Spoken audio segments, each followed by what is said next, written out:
please subscribe and don't forget to press the bell icon to get notified whenever we upload a new video.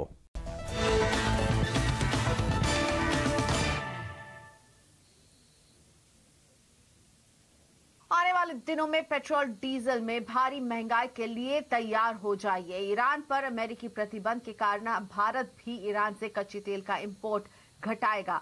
दूसरी तरफ रुपया लगातार कमजोर हो रहा है। साफ है कि घरेलू ऑयल मार्केटिंग कंपनियों की लागत बढ़ेगी और स्वाभाविक है कि अपनी भरपाई आपकी जेब से ही वो करेंगे। पूरी खबर बताने के लिए हमारे संवाददाता असीम मनचंदा जुड़े हैं। साथ ही में सरकार और कंपनियां ऐसी हालत में क्या कर सकती है, इसे समझाने के लिए मेरे साथ हैं oil and gas expert Narendra Taneja. लेकिन असीम, सबसे पहले ये बताइए कि ईरान पर अमेरिकी प्रतिबंध से भारत में पेट्रोल डीजल के दाम कैसे लिंक्ड हैं, आप ये हमें कैसे समझा सकते हैं? देखिए, अमेरिका ने जब से ये घोषणा की है कि चाइना और भारत को ईरान पर लगे प्रतिबंध को मानना पड़ेगा, उसके बाद से कच्चे तेल की कीमतों में लगातार जो है बढ़ोतरी हुई है।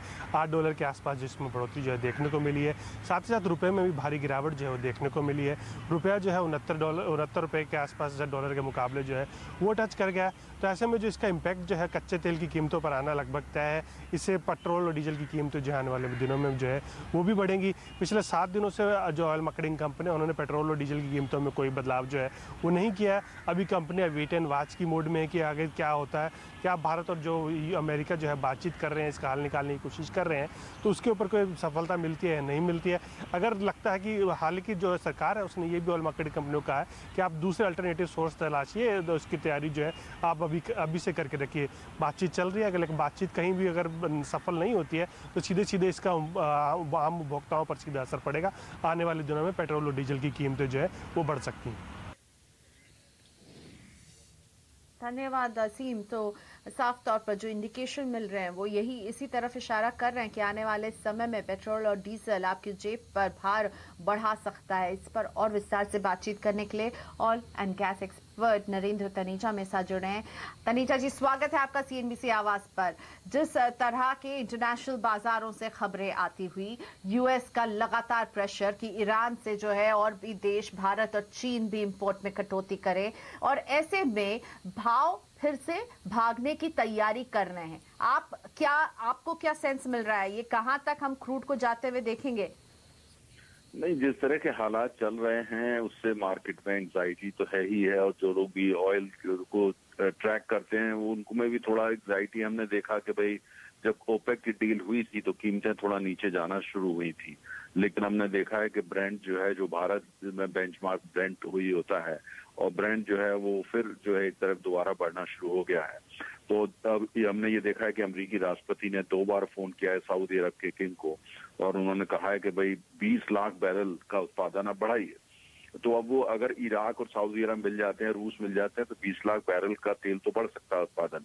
लेकिन अभी ये देखना होगा कि साथ में ईरान को लेकर के जो तनाव है, और लीबिया में का जो ऑयल है वो मार्केट में अगर आना बंद हो जाता है तो उससे जो स्थिति पैदा होगी, कितनी जल्दी उसको सऊदी अरब और रूस जो है संभालना चाहेंगे, क्योंकि दोनों का जो हित है इस बात में कि तेल की कीमत ऊपर जाए।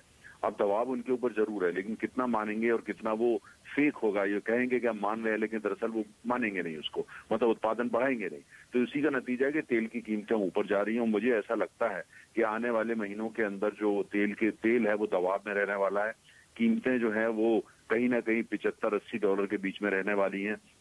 ये भी ताजुब की बात नहीं होगी अगर जो $80 का जो एक साइकोलॉजिकल जो बैरियर है उसको भी कहीं वो क्रॉस कर जाए, ऐसा भी हो सकता है। अगर जो है लीबिया की स्थिति खराब होने लगती है, वेनेजुएला से कोई अच्छी खबर नहीं आती है, और ईरान पे जो सैंक्शन है, जो जिसमें अमेरिका भारत को भी कह रहा है ईरान से तेल ना बंद करिए आप, तो अगर ये सैंक्शन को ज्यादा टाइट करने लगते हैं तो मुझे लगता होगा। लेकिन एक सिल्वर लाइनिंग जो है वो सिर्फ इतनी दिखती है कि इस साल अमेरिका में संसद के चुनाव है, और अगर इतिहास उठा करके देखो, जब भी अमेरिका में संसद के चुनाव होते हैं तो अमेरिका इस बात को पक्का करता है कि तेल की कीमतें कम हो, पॉलिटिकल प्रेशर डालता है, मार्केट को मैनिपुलेट करता है, ओपेक पे भी दबाव डालता है। अब देखना होगा कि वो कितना, उसकी शुरुआत तो हो चुकी है, ट्रम्प साहब कर रहे हैं, बार बार फोन कर रहे हैं। अब देखना होगा कि वो कितने उसमें सफल हो जाते हैं। अभी इतिहास तो ये कहता है वो हर बार सफल हुए हैं, लेकिन अभी यहाँ भी देखना पड़ेगा वो सफलता उनको मिलती है नहीं। जब तक जो है मार्केट में तनाव रहेगा, उपभोक्ता में तनाव रहेगा, मार्केट में एंग्जाइटी बरकरार रहेगी, और आने वाले दिन जो है वो लगता है मुश्किल होंगे। और साथ ही में मुझे लगता है यहाँ पर जो कहेंगे घी का काम कर रही है रुपए की कीमत, यहाँ पर बढ़ती हुई गिरावट भी कहीं ना कहीं पेट्रोल और डीजल पर एक प्रेशर बिल्टअप होता हुआ दिख रहा है। एक तरफ जियोपॉलिटिकल टेंशन है और दूसरे करेंसी मार्केट का बिहेवियर। तनीजा जी देखिए, ये दोनों ऑयल की प्राइसेस और चाइना को लेके ट्रेड वॉर और रुपए का जो वैल्यू है, ये तीनों आपस में लिंक्ड है।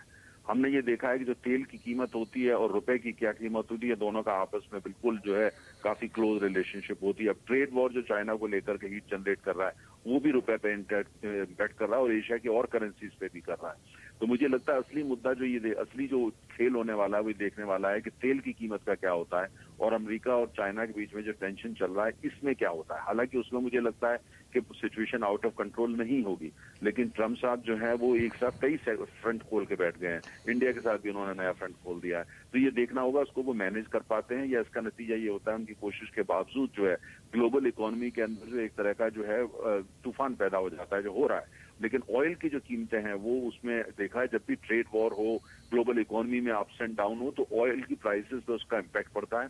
ऑयल की एक ऐसी चीज है, एक ऐसी कमोडिटी है जो कहीं भी किसी भी तरह का स्ट्रेस या टेंशन होता है उसको बर्दाश्त नहीं करती है। जैसे ही कहीं पर ट्रिगर आपको तो मिलेगा, क्या हमें अब महंगे तेल के लिए तैयार रहना होगा तनीजा जी? और इसमें आपने यहाँ पर जिक्र किया कि अमेरिका में चुनाव है, ये एक सिल्वर लाइनिंग है। हमारे देश में भी चुनाव की अब तैयारी है, तो हम सरकार से कुछ उम्मीद रखें यहाँ पर या महंगे तेल के लिए अपने आप को तैयार कर लें? देखिए, मुझे ऐसा लगता है कि जो जैसे मैंने कहा अमेरिका कोशिश कर रहा है और ओपेक ने कहा है कि वो की प्रोडक्शन बढ़ाएंगे। मुझे लगता है कि 2-3 हफ्ते में स्थिति स्पष्ट हो जाएगी कि क्या होने वाला है। लेकिन इतना जरूर है कि सस्ते तेल का जमाना जा चुका है। अब अगर तेल जो है वो महंगा नहीं होता तो $1-8 $2 सस्ता भी होता है, लेकिन कुल मिलाकर की जो महंगा तेल, महंगा पेट्रोल, महंगा डीजल, ये बरकरार रहने वाला है। मुझे नहीं लगता है कि इसमें कोई परिवर्तन होगा। भारत में चुनाव में आपने सही कहा, लेकिन उसके बावजूद सरकार एकदम एक्साइज कम कर देगी, राज्य सरकारें अपने वेट को कम कर देगी। मुझे नहीं लगता ऐसा कुछ होने वाला है। कुल मिलाकर के महंगा तेल, इसकी हमको आदत डालनी पड़ेगी।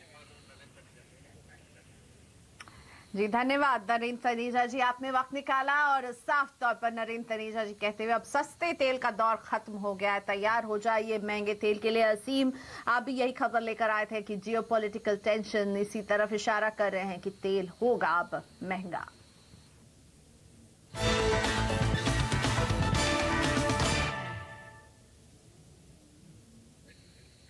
और आज बाजार में हफ्ते की बेहद खराब शुरुआत रही है। निफ्टी 10,650 के नीचे लुढ़क गया।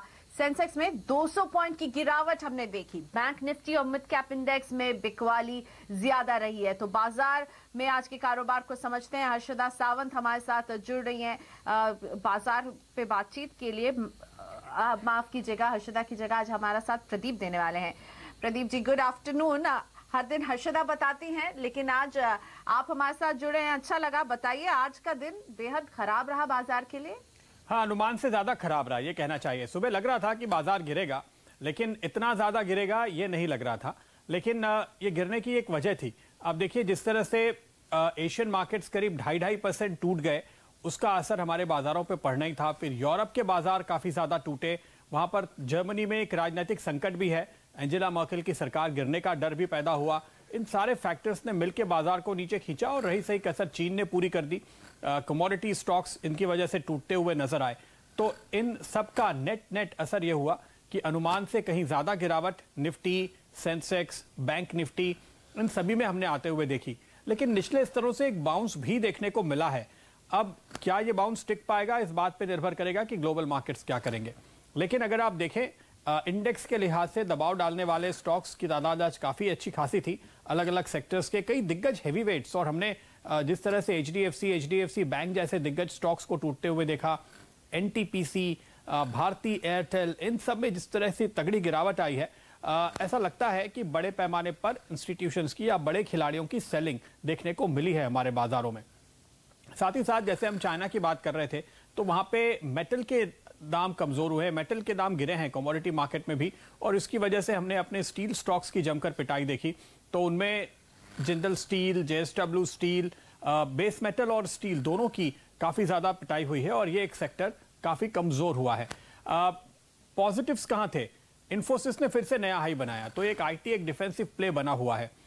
टाइटन में एक अपग्रेड आया बड़े एफआईआई की ओर से और उसका फायदा मिलता हुआ दिखाई दिया है। पिछले 2 दिनों से टाइटन लगातार मजबूत बना हुआ है और एनालिस्ट ये भी कह रहे हैं कि इनकी नई स्कीमें काफी कामयाब है, तो आगे आपको अच्छी वॉल्यूम ग्रोथ देखने को मिलेगी। शायद इस क्वार्टर में भी दिखे, लेकिन सितंबर क्वार्टर में अच्छी खासी वॉल्यूम ग्रोथ आपको जरूर दिखाई देगी, तो इसका असर है। फिर आईडीबीआई बैंक को फायदा हुआ क्योंकि सरकार जिस तरह से कोशिश कर रही है एलआईसी के हिस्सा बेचने की और एलआईसी को मंजूरी मिल गई, तो उसका फायदा आज के दिन हमने देखा ट्रेड में आते हुए। दूसरे सरकारी बैंक भी इसके पीछे चले क्योंकि काफी इंतजार था जिस कमेटी की रिपोर्ट का। एक एसेट मैनेजमेंट कंपनी बनाने का फैसला अब सरकार ले सकती है ऐसा लग रहा है, तो काफी एनपीएज उसमें शिफ्ट किए जाएंगे और उससे सरकारी बैंकों के नतीजे आपको थोड़े बेहतर दिखेंगे।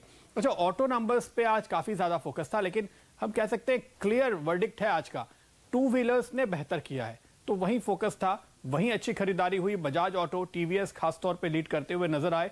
अशोक लेलैंड चूंकि काफी पिटा है तो बाउंस इसने भी दिखाया, लेकिन पिटाई कहां पर हो रही है? हाई बीटा स्टॉक्स की, जहां पर हम कह सकते हैं कि थोड़ी सी कमजोरी का ट्रेंड रहा है। जबरदस्त धुनाई होती हुई SREI infra, Reliance Capital, Just Dial, Granules India, ये तमाम स्टॉक्स थे। गिरने वाले शेयर्स की तादाद आखिर में भी अगर हम देखें तो अगर एक स्टॉक ऊपर था तो 2 स्टॉक्स में कमजोरी थी।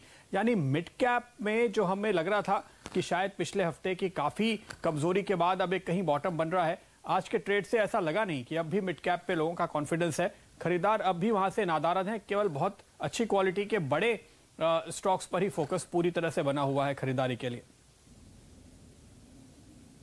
धन्यवाद प्रदीप जी, बाजार को इस तरह समझाने के लिए। तो आज का दिन कमजोरी के नाम रहा। मार्केट एक्सपर्ट उदयन मुखर्जी ने कहा कि आगे अगर घरेलू फंडों के निवेश में कमी आती है तो बाजार में दबाव देखने को मिल सकता है।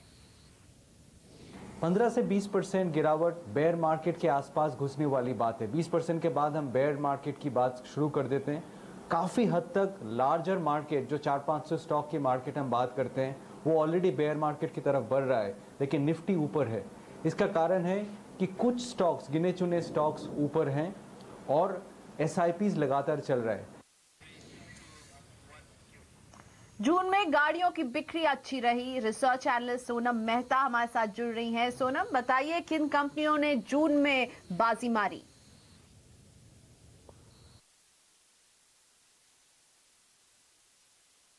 जी हाँ, इस बार जून महीने के बिक्री के आंकड़े बेहद ही मजबूत दिखाई दे रहे हैं। पैसेंजर व्हीकल्स, कमर्शियल व्हीकल्स की बिक्री तो अच्छी रही ही, वही 2 व्हीलर की बिक्री ने आउट परफॉर्म किया है इस बार। शुरुआत 2 व्हीलर्स के साथ ही करना चाहूंगी। बजाज ऑटो सबसे पहले। बजाज ऑटो की कुल बिक्री में 65% का जंप दिखाई दिया है।